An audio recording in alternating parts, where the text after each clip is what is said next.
이 프로그램은 과학기술진흥기금, 과학기술정보통신부 및 복권기금, 기획재정부의 재원으로 한국과학창의재단의 지원을 받아 제작했습니다. 호시노 유키노부, 일본의 SF 만화 작가입니다.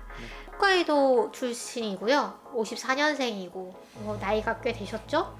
그래서 75년도에 데뷔를 하시고 그 이후에 꾸준히 하드 SF 장르의 만화들을 많이 그려오셨습니다. 그래서 보면 아서 클러크의 영향을 많이 받은 것 같아요. 왜냐하면 일단 작품들 바로도 그렇고 그 2001 스페이스 오디세이를 오마주한 2001 야화라는 시리즈가 있을 정도거든요. 그래서 이분의 특징을 치밀한 구성과 탁월한 화풍 그리고 장대한 스케일이라고 얘기를 하고 있어요. 근데 읽어보시면 과연 그렇구나 라는 생각을 하실 수 있을 것 같습니다. 이분의 작품은 크게 세 가지로 분류가 되는 것 같아요. 그 아까 말씀드린 2001 야화 같은 정통 우주 SF. 두 번째는 대체 역사물이라고 할 수도 있는데 어떤 설화라던가 기담 이런 것들에 대해서 이게 사실은 요러요러해서 이런 전설이 남았겠다라고 상상을 해서 그리는 그런 장르도 곧잘 그리시는 것 같아요. 요녀전설이 이제 대표적인 거죠. 그렇죠. 요녀전설 같은 거. 그 다음에 최근에 이제 레인맨이라는 작품을 연재를 하셨는데 SF긴 SF인데 초자연 현상 뭐 예를 들면 심령연상. 사이코메트리라던가 뭐 폴터가이스트라던가 신령 사진이라던가 이런 것들을 설명을 해보려는 그런 초심리학이라던가요. 그렇죠. 네. 굉장히 일단 상상력이 뛰어난 것 같아요. 그렇죠. 특히 저는 그 요녀전설이나 멸망한 짐승들의 바다 이런 작품들 읽으면서 생각했던 게 실제로 있는 일 같아요. 굉장히 설득력이 있고 그래서 대체 역사물로서 굉장히 훌륭한 것 같고 문로스트도 괜찮다고 생각했던 게 굉장히 스케일이 크고 세련된 작품이고 저도 이제 이 작가는 장편보다는 단편 작가구나. 그 아이디어가 너무 많고 상상력이 아주 풍부해가지고 임팩트를 주는 거에는 능하지만 장편으로 가면 좀 뻔한 전개 같은 게 있어요. 뻔한 전개나 블록버스터 영화를 보는 느낌? 그러니까 여기서는 대강 이렇게 되겠구나 라는 그런 클리셰적인 구조를 많이 쓰시는 것 같아요. 우주 대항해 시대를 그린 작품이고요. 지금 우리가 우주선을 쏘면 보이저호보다 훨씬 빨리 쏠 수 있잖아요. 왜냐하면 기술이 더 발전했으니까. 그럼 그 우주선은 언젠가는 보이저호를 앞질러 갈 거란 말이에요. 뒤늦게 개발된 기술로 앞서 출발한 우주선을 앞지르거나 만나거나 뭐 아마도 그렇게 될 것이다 라는 게 이제 발상의 시작인 것 같습니다. 그래서 맨 초기에는 일단은 혜성을 이용을 하려고 합니다. 혜성에다가 난자와 정자를 얼려가지고 싣고 그 다음에 혜성을 핵융합 시켜가지고 가속을 해요.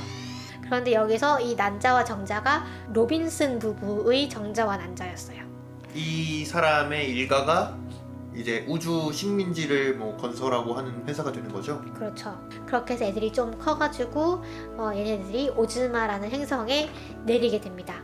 그런데 이 시점에서 이미 혜성을 출발시킨 지는 375년이 흐른 상황이었죠. 그런데 그 375년 동안 인간은 가만히 있었는가? 그렇지 않잖아요.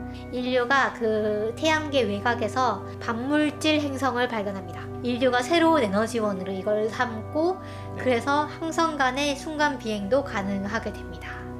이제 로빈슨 부부의 아들이 지구에서 태어난 아들인데 자기 부모님이 이 정자와 난자를 실어서 이제 떠나보냈다는 걸 알아요. 이제는 우리가 그 떠나보낸 애들보다 훨씬 빨리 갈 수 있는 기술이 있잖아요. 얘네들보다 먼저 가서 얘네들이 정착할 그 행성을 테라포밍을 하려고 합니다. 그래가지고 도착했을 때는 굉장히 살기도 좋고 네. 풍요로운 행성이 되어 있었잖아요. 네. 어떻게 보면은 속죄라고 할까요? 그렇죠. 그런 걸 한 거죠. 네. 정말 망망대해에 그냥 떠나보낸 거니까. 그래서 300년 후에 이 행성에 도착할 너희들을 위해서 이 메시지를 남긴다. 형제들이여. 뭐 이렇게 메시지를 남기기도 합니다. 저는 이 에피소드 좀 되게 짠했는데 커크 9000에 대한 에피소드가 있거든요. 그래서 얘가 50년 전에 얘를 실은 무인 탐사선 디스커버리가 떠났는데 더 후에 50년 후에 출발한 초공간 우주선이 따라잡습니다. 그리고 이 커크 9000에게 지구에 대해서 그 다음에 인간에 대해서 교육을 했던 사람이 이제 여자분인데 이분이 이 초공간 우주선의 함장이에요. 이분이 커크의 목소리를 알아듣는데 근데 무시를 합니다. 왜냐하면 일단은 지구까지 이 뭔가 데이터를 전송하는 안테나가 망가져가지고 사실 제대로 기능을 못하고 있고, 근데 그 와중에 후에 출발한 우주선이 이 디스커버리를 이미 따라잡았잖아요. 그러니까 사실은 이 커크가 그 오랜 시간 동안 그렇게 고독을 견디면서 가야 할 이유가 없었던 거죠. 헛수고였을 수도 있다는 거죠. 그래서 도저히 알려줄 수가 없다라고 하면서, 왜냐하면 커크는 지금 이 우주선을 발견을 한 다음에 미지의 다른 문명이라고 생각하거든요. 인류 외의. 그래서 인류 외의 문명을 만났으니까 내가 지구에 대해서 알려야겠다, 인류에 대해서 알려야겠다 이러면서 막 애타게 막 부르는데, 저기요 그 미지의 문명입니까? 막 이러면서 막 부르는데 눈물을 흘리면서 이 우주선은 커크를 무시하고 떠나죠.